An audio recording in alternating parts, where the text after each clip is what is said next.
Ninth class आपका chapter 1 चल रहा था इकोनॉमिक्स में और आज हमारा पार्ट 3 है important changes in farm activities. Chapter 1 में हमारा आज पार्ट 3 चल रहा है, यानी कि तीसरी वीडियो है जिसमें हमें important changes in farm activities यानी कि कुछ खेती में जो है कुछ इम्पोर्टेंट चेंजेस, कुछ बदलाव, वो कौन कौन से हैं। जैसे कि land area under cultivation is virtually fixed. खेती में यूज़ होने वाला जो लैंड एरिया है वो फिक्स्ड होता है। However, some wasteland in India had been converted into cultivable land after 1960. India में जो 1960 से आज तक अगर हम देखें, जो कल्टिवेबल यानी कि जुताई वाला जो एरिया है उसके अंदर जो लैंड एरिया है उसमें काफ़ी ज़्यादा जो है विस्तार नहीं हुआ, काफ़ी ज़्यादा वो एक्सटेंड भी नहीं हुआ है। यानी कि अगर इंडिया में हम देखें 1960 से अब तक, तो जो कुछ एरिया है वो वेस्ट लैंड है इंडिया में, वो अभी तक ऐसा कैसे पड़ा हुआ, उसमें कोई भी खास चेंज नहीं हुआ है। Over the years there have been important changes in the way of farming which have allowed to farmers to produce more crops from some amount of land.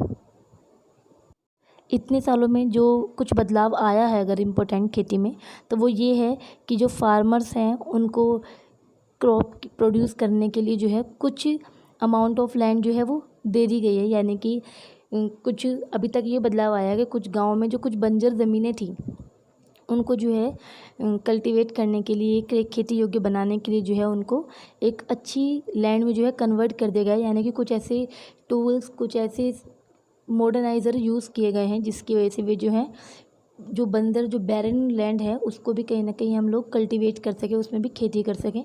कुछ वो बदलाव कैसे हैं, यानी कि उस बैरन लैंड को, उस बंजर ज़मीन को यूज़ कैसे किया जा सकता है, कल्टीवेबल कैसे बनाया जा सकता है। देखिए now these are,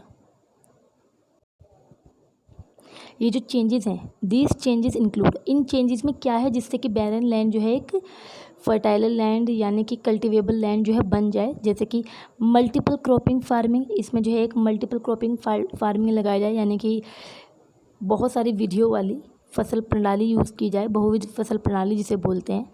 use of modern farming method, farming के नए मॉडर्न मेथड यूज़ किए जाने चाहिए, यानी कि खेती में जो है कुछ मॉडर्नाइज़र होना चाहिए, जैसे कि HYV सीड यूज़ करना, केमिकल फर्टिलाइज़र यूज़ करना, आर्टिफिशियल फर्टिलाइज़र यूज़ करना, जिससे कि खेती जो है और बेहतर हो सके।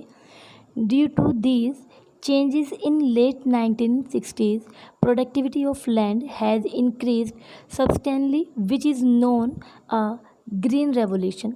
और 1916 के टाइम पर अगर हम देखें, उस दशक में, उस दशक के लास्ट में जो ग्रीन रेवोल्यूशन यानी कि हरित क्रांति जो थी, उससे इंडियन फार्मर्स को ज़्यादा कल्टीवेशन के लिए HYV वाले जो बीज हैं उनके द्वारा गेहूं और चावल की खेती करने के तरीके सिखाए गए। यानी कि 1916 के लास्ट में जो है ग्रीन रेवोल्यूशन का जब प्रोजेक्ट चला था, तब उसमें इंडियन फार्मर्स को कहा गया कि ज़्यादा से ज़्यादा आप प्रोड्यूस कैसे कर सकते हैं, ज़्यादा से ज़्यादा आप खेती कैसे कर सकते हैं, फसल कैसे ज़्यादा से ज़्यादा उगा सकते हैं। उसके लिए उन्हें बताया गया कि आप HYV सीड जो है, यानी कि HYV जो बीज हैं उनका यूज़ करके आप गेहूं और चावल को खेती करने के तरीके जो हैं उनको सिखाए गए, जिससे कि आप ज़्यादा से ज़्यादा गेहूं और चावल जो है, वीट एंड राइस जो है प्रोड्यूस कर सकते हैं। नेक्स्ट है आपका farmers of Punjab, Haryana and western UP and the first to try out modern farming method in India.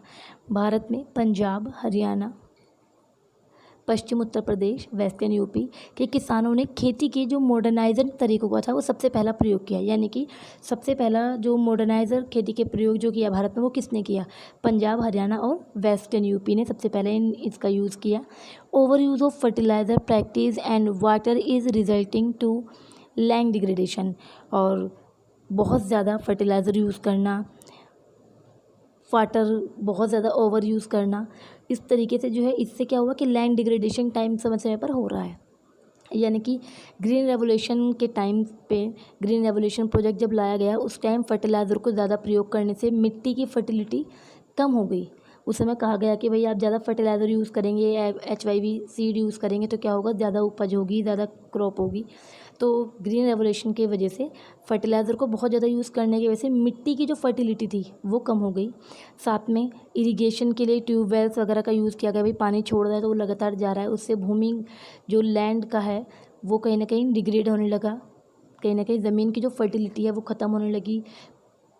तो ये थे इसके कारण कि कुछ बदलाव शामिल हुए। तो लास्ट में इसको उसने आपको बता दिया कि इससे जो है रिज़ल्ट क्या हो रहा है, फैक्टर बता रहा है लास्ट में ये आपको।